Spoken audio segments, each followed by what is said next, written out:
है तेरे हवाले डूबने को बचाने वाले मेरी नैया है तेरे हवाले डूबने को बचाने वाले मेरी नैया है तेरे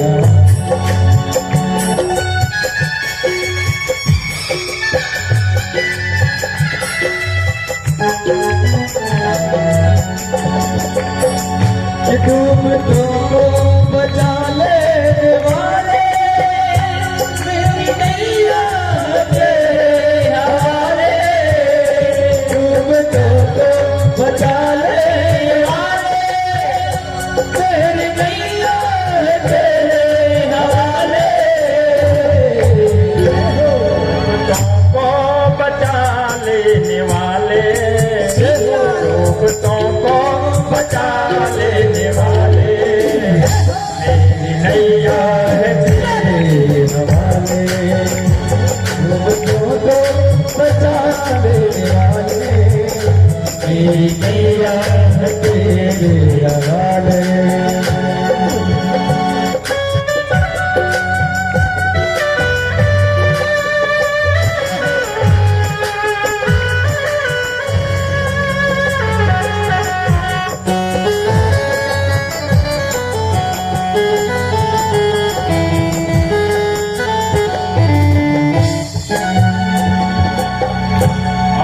हे प्रभु लाख अपनों को मैंने पुकारा सबके सब कर गए हैं किनारा लाख अपनों को मैंने पुकारा सबके कर गए हैं मुझसे किनारा लाख अपनों को मैंने पुकारा सबके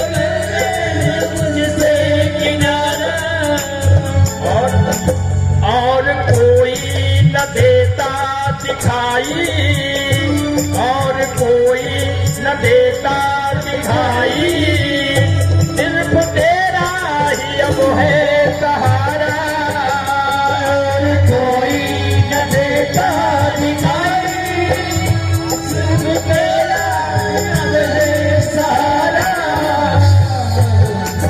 कौन तुम बिन भंवर से उबारे कौन तुम बिन भंवर से निकाले मेरी नैया है तेरे हवाले डूबने को तुमसे सहारे मेरी नैया तेरे हवाले डूबतों को बचाने वाले मेरी नैया है तेरे हवाले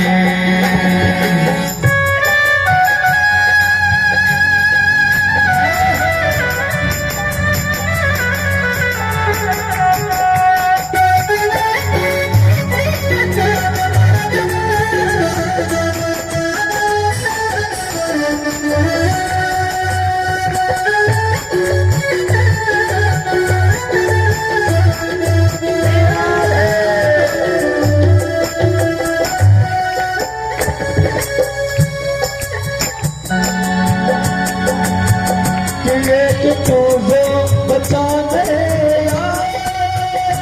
आज से भी बचा कर दिखाए एक तुझे बचाने आज से भी बचा कर दिखाए इस पे कैसे आज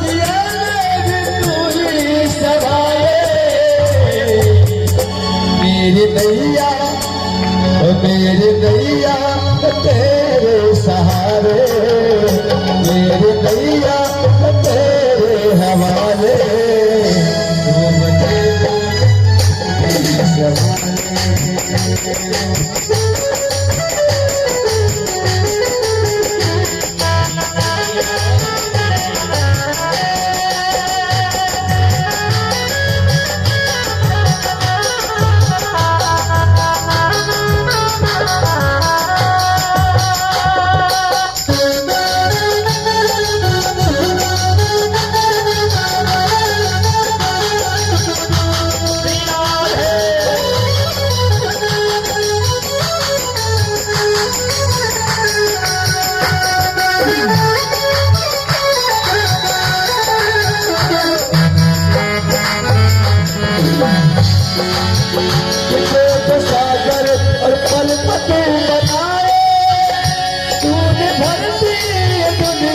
बनाए, प्रेम सागर बनाए, बकरी बनाए, तूने धरती में साया बहाए।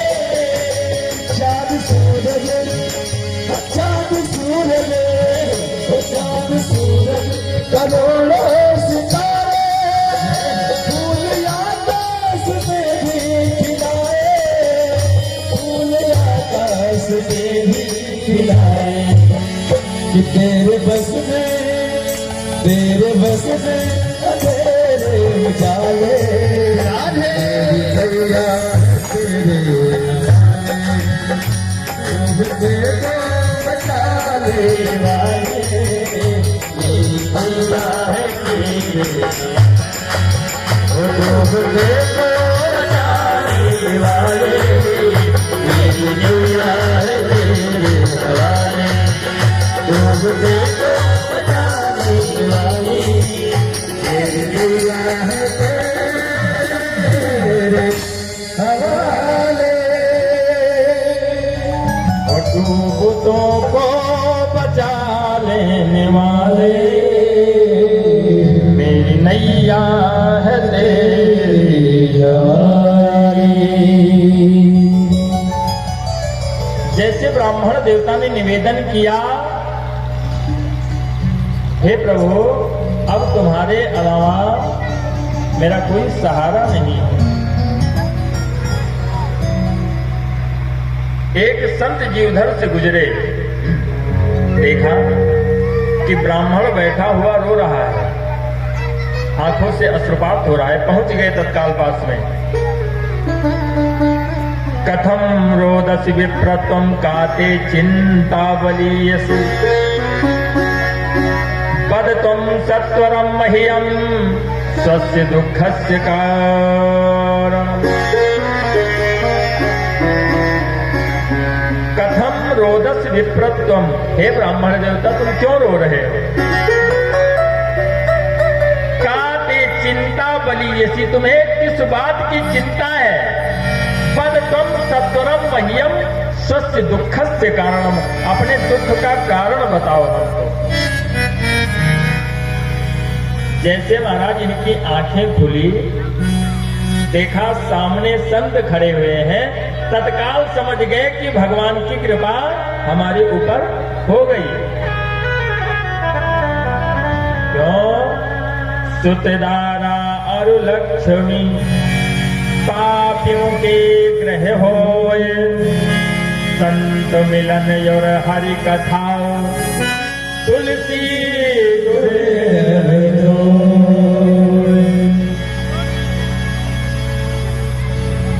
मानस में बहुत सुंदर शब्दों में बताया है। भागवत कथा में उदाहरण के लिए मानस को लगाया जाता है। मानस में बहुत सुंदर शब्दों में बताया किसने? विभीषण जी ने। जब हनुमान जी की और विभीषण जी की मुलाकात हुई है, उस टाइम चर्चा हुई दोनों में। हनुमान जी रात्रि में गए लंका में, तो रात्रि कालीन बेला में इन्होंने निरीक्षण किया लंका का। पहुंचे, देखते हैं मंदिर मंदिर प्रतिकर शोधा, देखे जहाँ तहाँ अगणित जोधा। मंदिर मंदिर प्रतिकर शोधा, देखे जहाँ तहाँ अगणित जोधा। मंदिर मंदिर प्रतिकर शोधा, देखे जहाँ तहाँ अगणित जोधा। मंदिर मंदिर प्रतिकर शोधा, देखे जहाँ तहाँ अगणित जोधा। अपने यहाँ पर मंदिर में क्या होते हैं? भगवान होते हैं ना, मूर्ति रखी जाती है। और वहां पर लंका भी मंदिर के तरीके से बनी है, लेकिन जहां पर देखते हैं वहां पर सब योद्धा लोग हैं और रात्रि कालीन में निरीक्षण कर रहे हैं। भवन एक पुनि तीर्थ सुहावा, हरि मंदिर साहिल से बना। भवन एक पुनि तीर्थ सुहावा, हरि मंदिर साहिल से बना। हरि मंदिर साहिल से बना। देखा एक भवन बना हुआ लंका के अंदर है,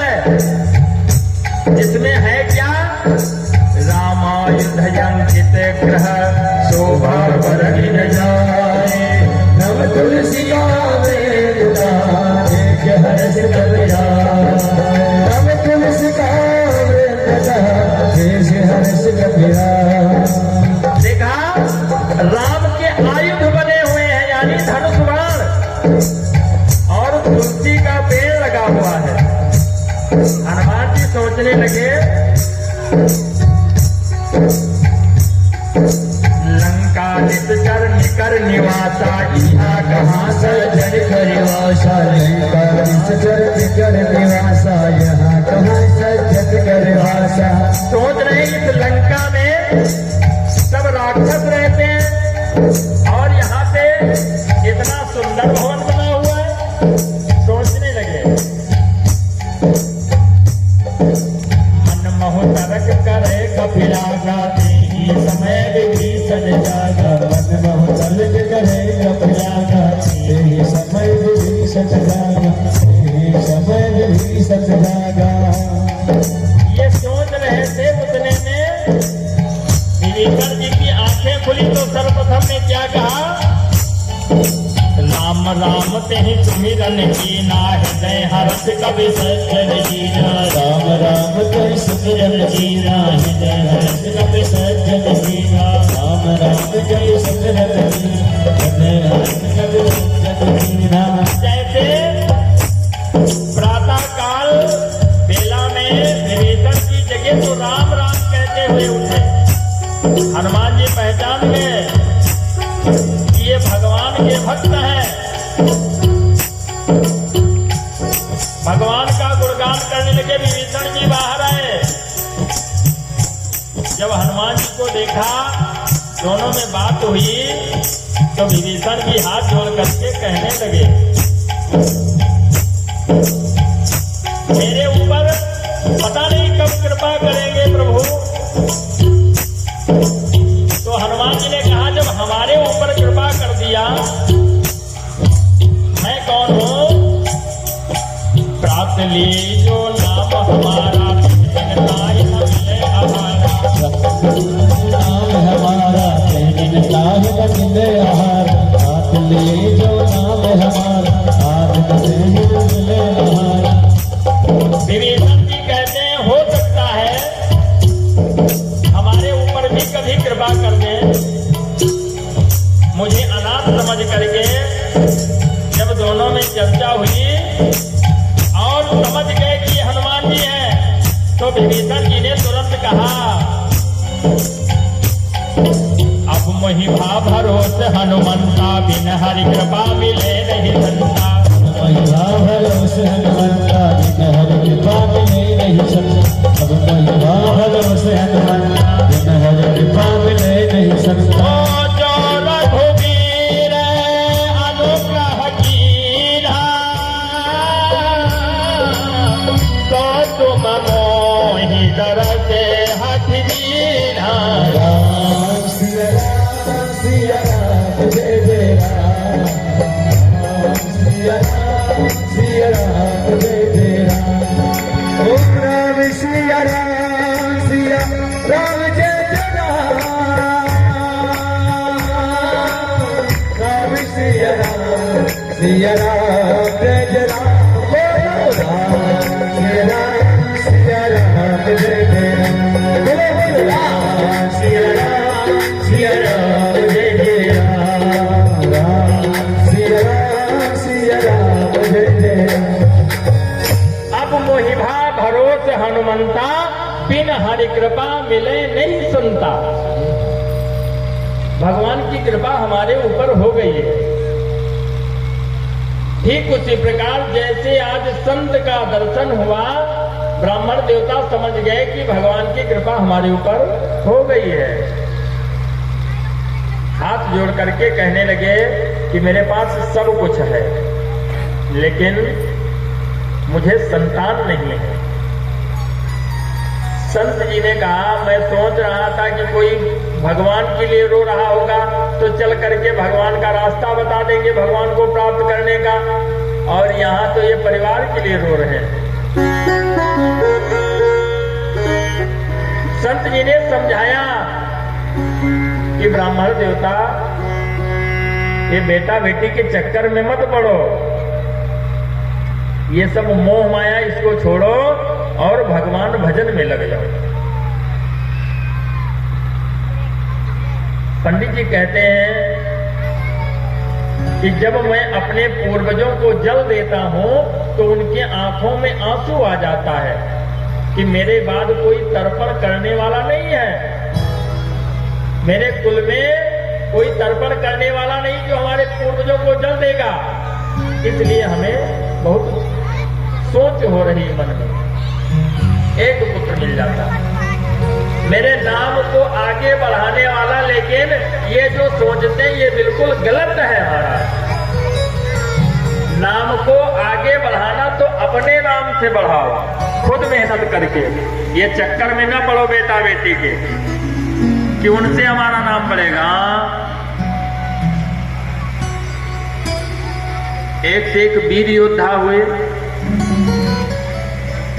अब ये बताइए कि हम लोग रानी लक्ष्मीबाई को याद करते हैं तो क्या उसके संतान से याद करते हैं?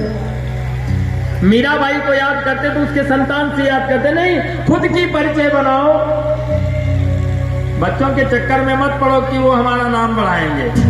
आजकल के लोग कहते हैं ना कि तुझे सूरज कहूं या चंदा, तुझे दीप कहूं या तारा, मेरा नाम करेगा रोशन, स्वर्ग में मेरा राज दुलारा। अब ये बताओ, राज दुलारा मदिरा पीने लगे तब कहाँ नाम रोशन करेगा? राज दुलारा अगर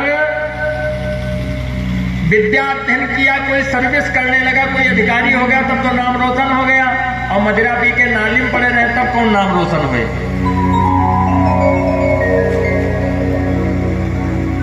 जितने महापुरुष, अब ये बताओ कि भगवान राम के बाद में लौकुश हुए और उनके बाद में आप पीढ़ी में नाम जानते हो, उनका नहीं जानते हो ना? क्यों नहीं जानते हो? अभी प्रलय तो हुआ नहीं है, सृष्टि तो वही चल रही है, लेकिन उन्होंने कर्म किया तो उनका नाम लोग लेते। अब दशरथ से तो नाम नहीं लेते भगवान राम का, खुद का नाम उनका लेते, क्योंकि कर्म किया उन्होंने। कर्मवान बनो, अपने पिता के नाम से अपनी परिचय मत बनाओ, अपना परिचय स्वयं बनाओ। ये मत सोचो कि हमारा बेटा हमारा नाम बढ़ाएगा, इसके चक्कर में पड़बे न करो। बिल्कुल हमारे देश के माननीय प्रधानमंत्री जी हैं, कोई नहीं है उनके, लेकिन नाम तो अमर रहेगा उनका, हमेशा लोग याद करेंगे। अब वो भी सोचते कि हमारे कोई संतान होती तो वो हमारा नाम बढ़ाती, और पता लगे नाम डूब जाए, कोई मतलब है नहीं। बहुत समझाया लेकिन ब्राह्मण देवता के समझ में नहीं आया। कहा हम अपने प्राणों को दे देंगे, तो कहा नहीं। संत जी ने कहा कि जहां तक मैं देख पा रहा हूं तो तुम्हारे भाग्य में पुत्र नहीं है, तुम्हारे मस्तिष्क रेखा से मैं देख रहा हूं तुम्हें संतान का सुख नहीं प्राप्त होगा, और ये पत्नी जो है तुम एक जन्म में परेशान हो, 7 जन्मों तक यही पत्नी तुम्हें बार बार मिलेगी। तो पंडित जी ने कहा अब तो मर जाना चाहिए बिल्कुल, है? एक जन्म में तो हमारी ये दशा है, और 7 जन्मों में तब तो गड़बड़ है मामला। जब आत्महनन करने के लिए सोचने लगे तो संत जी ने कहा देखो तुम्हारे भाग्य में पुत्र का सुख नहीं, लेकिन मैं तुम्हें पुत्र दे दूंगा।